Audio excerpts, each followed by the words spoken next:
ഗും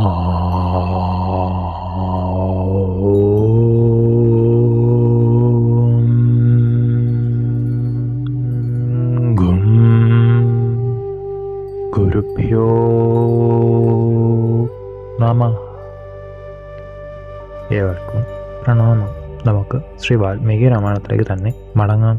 ഇങ്ങനെ പല കഥകളും പറഞ്ഞുകൊണ്ട് ആ രാത്രി അവസാനിച്ചു. യതിവരന്മാർ ദാശരഥി ശത്രുഘ്നന് വിജയം പ്രാർത്ഥിച്ചു. പ്രഭാതമായപ്പോഴേക്കും ആ ക്രൂരരാക്ഷസൻ ഭക്ഷണവും തേടി പുറത്തേക്ക് പോയി. ആ തക്കത്തിൽ യമുനാ നദിയെ കടന്ന രാജകുമാരൻ ചാപബാണധാരിയായി മധുവനത്തിലെത്തി. ചണ്ഡകർമ്മനിരതനായ ആ ദൈത്യശ്രേഷ്ഠൻ അനേകായിരം ഘോരമൃഗങ്ങളെയും കെട്ടിച്ചുമന്ന് മധ്യാഹ്നമായപ്പോൾ തിരിച്ചെത്തി.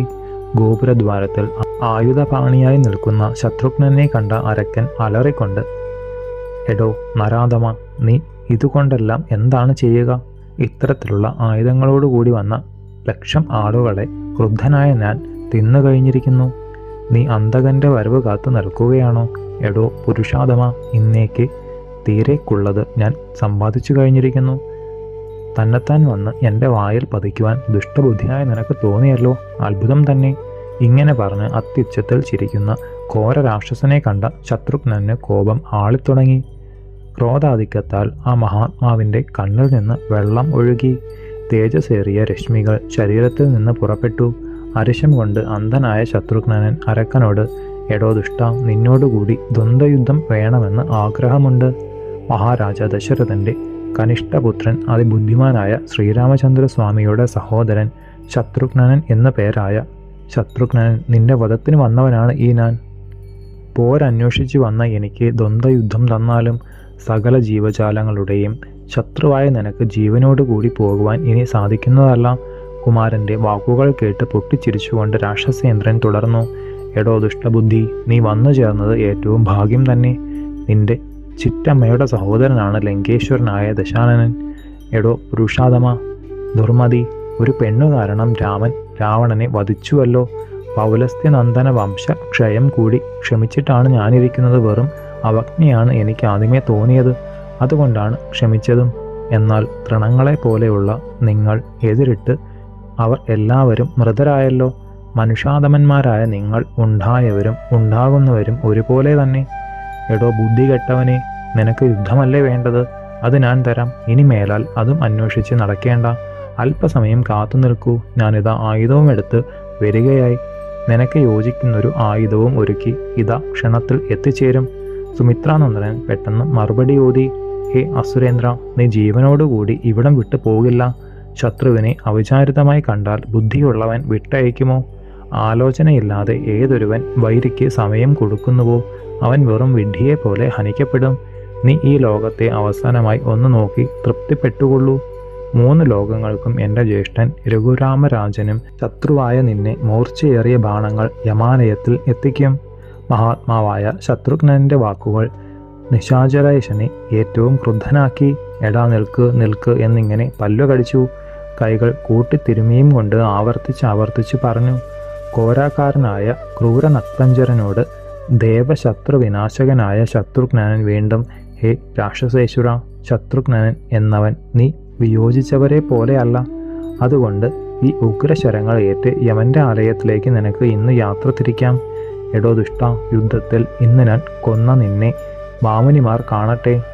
മൃതനായ രാവണനെ കണ്ട ദേവന്മാരെ പോലെ സന്തുഷ്ടരാകട്ടെ. വിജ്ഞാന സാഗരങ്ങളായ വിപ്രവര്യന്മാർ നിർജീവനായ നിന്നെ കാണുകയായി.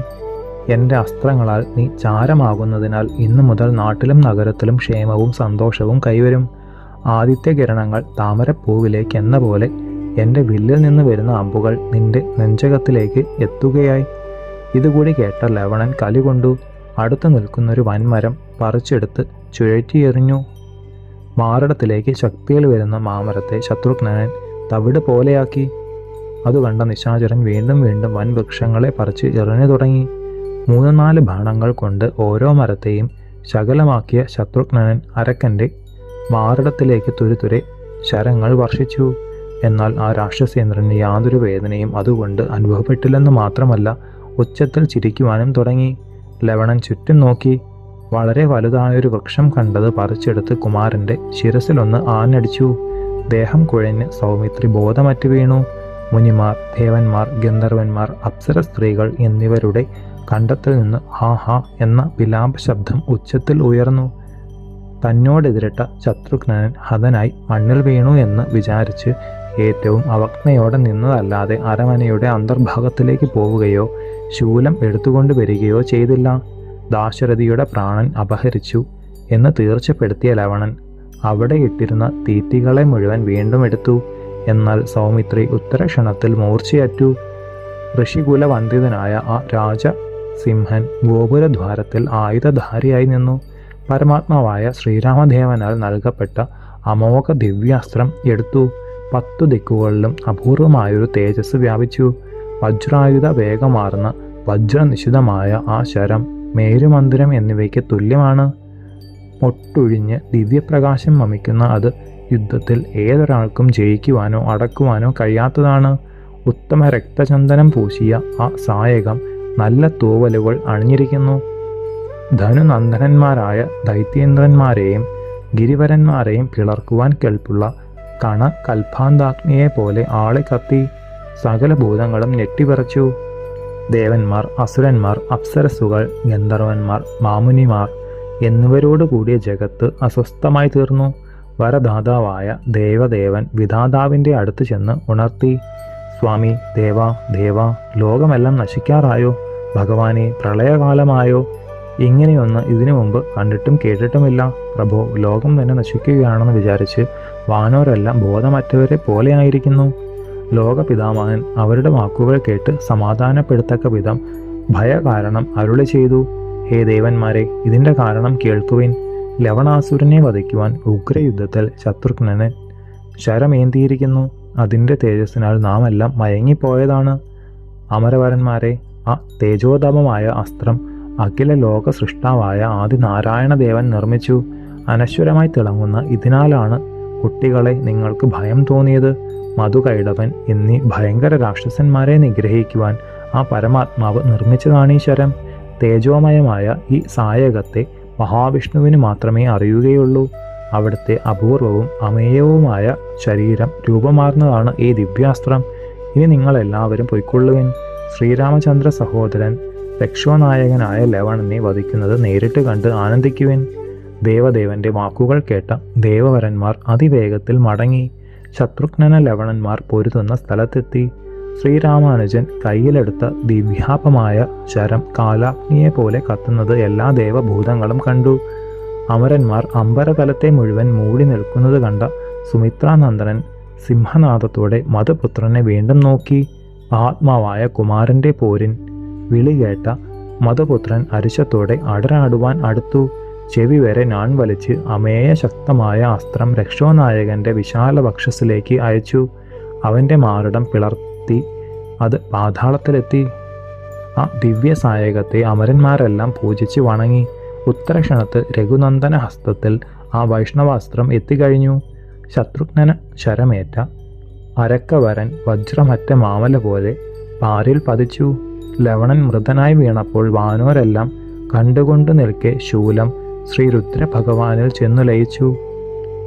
ഒരേ ഒരു അസ്ത്രത്താൽ ലോകത്രയത്തിന്റെ ഭയത്തെ വീഴിച്ച രഘുവീരൻ അന്ധകാരം അകറ്റുന്ന ആദിത്യനെ പോലെ പ്രശോഭിച്ചു. ദേവന്മാർ, ഉരകശ്രേഷ്ഠന്മാർ, അപ്സര സ്ത്രീകൾ, മാമുനീന്ദ്രന്മാർ തുടങ്ങിയവരെല്ലാം ഭാഗ്യം കൊണ്ട് വിജയം ദാശരഥിക്ക് സിദ്ധിച്ചു. ഭയമില്ലാതെ ഇനി ജീവിക്കാം. വെറും ഒരു സർപ്പത്തെ പോലെ അസുരൻ അടങ്ങിക്കഴിഞ്ഞു. ലവണാസുര നിഗ്രഹം കണ്ട ഇന്ദ്രാദി ദേവകൾ ഏറ്റവും സന്തുഷ്ടരായി.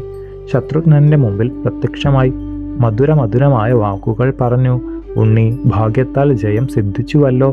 ഹേ നരവ്യാക്ര, ലവണ രാക്ഷസൻ കൊല്ലപ്പെട്ടു. ഭാഗ്യം. അങ്ങയുടെ വിജയത്തെ ആഗ്രഹിക്കുന്നവരാണ് ഈ ഞങ്ങളെല്ലാവരും.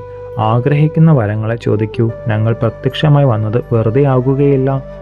വാനോർ ഭാഷണം കേട്ട ശത്രുഘ്നൻ തലയ്ക്ക് മുകളിൽ കൈകൂപ്പിക്കൊണ്ട് സവിനയം ഉണർത്തി. ദേവേശ്വര, മനോഹരമായ ഈ മധുപുരം വേഗത്തിൽ ദേവനിർമ്മിതമായ ഒരു നഗരമായി തീരണം. ഇതാണ് എനിക്ക് ഏകേണ്ട ഉത്തമവരം. സന്തുഷ്ടരായ ദേവകൾ രഘുനന്ദനോട് അങ്ങനെ തന്നെ. അല്പനിമിഷങ്ങൾക്കു ശേഷം തുടർന്നു. രമ്യമായ നഗരി ഇതാ ഉണ്ടാവുകയായി. സംശയിക്കേണ്ട, ശൂരന്മാരായ സൈന്യങ്ങളാൽ ഈ നഗരി പരിപൂർണമായി തീരും. ശൂരസേനം എന്ന് പ്രഖ്യാതിയാർജിക്കും. അമരന്മാർ ആകാശത്തിലേക്ക് ഉയർന്നു മറഞ്ഞു. തേജസ്വിയായ ശത്രുഘ്നൻ സ്വസൈന്യങ്ങളെ വരുത്തി. കുമാരന്റെ കൽപ്പന പ്രകാരം അടുത്തൊരിടത്ത് അധിവസിച്ചിരുന്ന അവരെല്ലാം എത്തിച്ചേർന്നപ്പോൾ ആ ശ്രാവണ മാസത്തിൽ തന്നെ കോട്ടക്കൊത്തളങ്ങൾ ഉറപ്പിക്കുവാൻ ആരംഭിച്ചു. ആ ദിവ്യനഗരി 12 സംവത്സരം കൊണ്ട് സർവസമ്പൽ സമൃദ്ധമായി തീർന്നു. ശൂരസേനം എല്ലാവിധത്തിലും ഭയരഹിതമായി. വയലുകൾ പുഞ്ചകളെ ധാരാളം വിളയിപ്പിക്കും. ഉംബർകോൻ യഥാകാലം വർഷിക്കും. ചന്ദ്രക്കല പോലെ വിസ്തൃതമായ ആ പട്ടണം യമുനാ തീരത്തിൽ പ്രശോഭിച്ചു.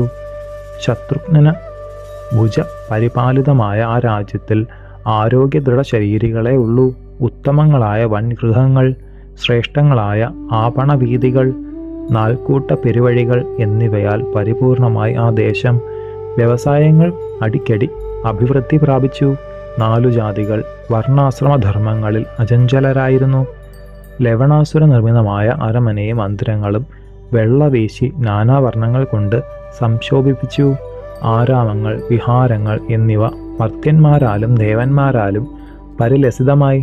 അനേക തരത്തിലുള്ള വിൽപ്പന വസ്തുക്കൾ കൊണ്ട് ദിവ്യപ്രകാശം ചിതറുന്ന വീഥികൾ. വിദേശങ്ങളിൽ നിന്ന് വന്നെത്തിയ കച്ചവടക്കാർ എല്ലാവിധത്തിലും സമൃദ്ധിയാർന്ന ആ പുരിയെ കണ്ട് ഭരതാവരജൻ ഏറ്റവും കൃതാർത്ഥനായി തീർന്നു. സന്തോഷത്താൽ ഹൃദയം കുളിർത്തു. മധുരാപുരം മനോമോഹനമായി നിർമ്മിച്ച ശത്രുഘ്നൻ ചിന്തിച്ചു, 12ാമത്തെ സംവത്സരത്തിൽ അഗ്രജപാദങ്ങളെ ഞാൻ ദർശിക്കും. എല്ലാ തരത്തിലുമുള്ള മാനവന്മാരാൽ അതിപൂർണമായ ശൂരസേനം അമരാവതിയെ പോലെയാക്കി തീർത്ത ശത്രുഘ്നന്റെ ഹൃദയം എപ്പോഴും രഘുപതിയുടെ തൃപ്പാദ ദർശനത്തിൽ മാത്രം ലയിച്ചു തുടങ്ങി.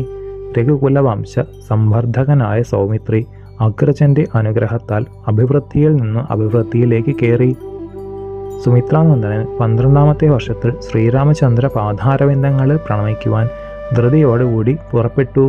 അല്പം മാത്രമേ ഭൃത്യരുള്ളൂ. മന്ത്രിപ്രമുഖന്മാർ, സേനാധിപന്മാർ, നഗരപ്രമാണിമാർ തുടങ്ങിയവരെ മടക്കി അയച്ചു. അശ്വരത്നങ്ങളും 100 തേരുകളുമൊത്ത് 7 നാളുകൾ ഓരോ സ്ഥലത്തായി താമസിച്ചതിനു ശേഷമാണ് ഭഗവാൻ വാൽമീകിയുടെ ആശ്രമത്തിലെത്തിയത്. ബ്രഹ്മർഷിയുടെ തൃക്കാലുകളിൽ വീണു വണങ്ങിയ രഘുവീരൻ പാദ്യാർക്കാദികൾ സവിനയം സ്വീകരിച്ചു. പലതരം മധുരവർത്തമാനങ്ങൾ മഹാത്മാവായ മാമുനിയോട് ശത്രുഘ്നൻ പറഞ്ഞു.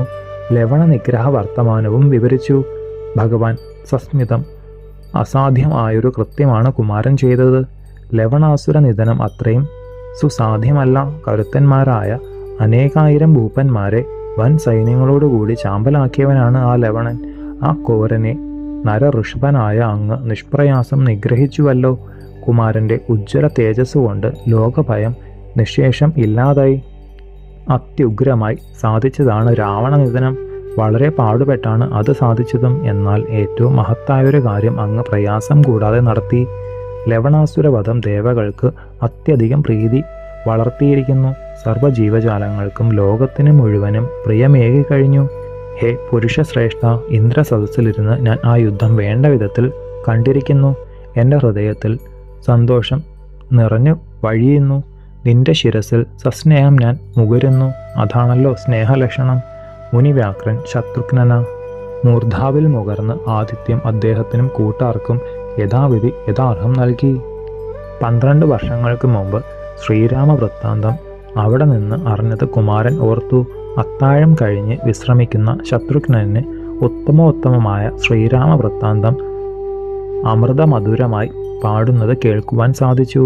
വീണക്കമ്പികളുടെ ലയത്തോടും സ്ഥാനത്രയങ്ങളിൽ സുസ്ഥിരമായ വിന്യാസത്തോടും സംസ്കൃതത്തിൽ ലക്ഷണങ്ങളും എല്ലാമൊത്ത് താളക്കൊഴുപ്പോടുകൂടി രഘുരാമന്റെ പുരാണചരിതം ആ അന്തരീക്ഷത്തിൽ നിറഞ്ഞു. പരമാർത്ഥങ്ങൾ നിറഞ്ഞ അക്ഷരങ്ങൾ വൃത്തത്തിനൊത്ത് മുറയ്ക്ക് ഉയരുന്നു. ശത്രുഘ്ന രാജന്റെ നേത്രങ്ങളിൽ നിന്ന് ധാരധാരയായി അശ്രുക്കൾ ഒഴുകി. അങ്ങനെ തന്നെ അല്പനേരം മയങ്ങി. തുടർന്ന് ദീർഘനിശ്വാസമുണ്ടായി. കഴിഞ്ഞ കാര്യങ്ങളെല്ലാം അതേപടി ആ പാട്ടിൽ നിന്ന് വ്യക്തമായി. രാജാവിൻ്റെ കൂടെയുള്ള സകല അനുചരന്മാരും പുണ്യസംവർദ്ധകമായ ആ ഗാനം കേട്ട് തല താഴ്ത്തി ഉള്ളുഴന്ന് ആശ്ചര്യസ്തബ്ധരായി തീർന്നു. അവർ പരസ്പരം ഇങ്ങനെ ഓരോന്ന് സംസാരിച്ചു തുടങ്ങി. എന്താണിത് ഈ കേൾക്കുന്നത്? നാം എവിടെയാണ് ഇപ്പോൾ ഇരിക്കുന്നത്? സ്വപ്നം കാണുകയാണോ? പണ്ട് നാം കണ്ട കാര്യങ്ങൾ വീണ്ടും ഇതാ ആശ്രമത്തിൽ കാണുന്നു. അതെല്ലാം വീണ്ടും ഗീതമായി കേൾക്കുകയാണോ? ഇതെല്ലാം വെറും സ്വപ്നമാണോ? ജീവിതത്തിൽ അതിനു മുമ്പ് ഒരിക്കലും ഉണ്ടായിട്ടില്ലാത്ത അത്യത്ഭുതത്തോടെ അവർ ശത്രുഘ്നനോട് തമ്പുരാനെ ഭഗവാൻ വാൽമീകിയോട് എന്താണിത് എന്ന് ചോദിച്ചാലും? കൗതുകം മുഴുത്ത സന്യാസിവരന്മാരോട് സൗമിത്രി, വീരഭടന്മാരെ, ഇത്തരത്തിലുള്ള കാര്യങ്ങൾ പെട്ടെന്ന് ഇവിടെ നിന്ന് നമുക്ക് ചോദിക്കുവാൻ പാടില്ലാത്തതാണ്. ഈ മാമുനീന്ദ്രൻ്റെ പുണ്യാശ്രമത്തിൽ ഇത്തരത്തിലുള്ള വളരെ ആശ്ചര്യങ്ങൾ കാണാനും കേൾക്കുവാനും സാധിക്കും. ബ്രഹ്മഋഷി പ്രമുഖനോട് കൗതുക പ്രേരിതരായി ഇവയെപ്പറ്റിയെല്ലാം ചോദിക്കുന്നത് അയുക്തമാണ്. തൻ്റെ ഭൃത്യന്മാരോടും ബലങ്ങളോടും ഇത്തരത്തിൽ പറഞ്ഞ് മഹർഷിവര്യനെ വന്ദിച്ച് തനിക്ക് നിശ്ചയിച്ച സ്ഥാനത്തിൽ കിടക്കുവാൻ പോയി. ശേഷം ചരിതം നമുക്ക് അടുത്ത ഭാഗത്തിലൂടെ കാണാം. ഗുരുപാദങ്ങളിൽ സാഷ്ടാംഗ പ്രണാമത്തോടെ നമസ്കാരം.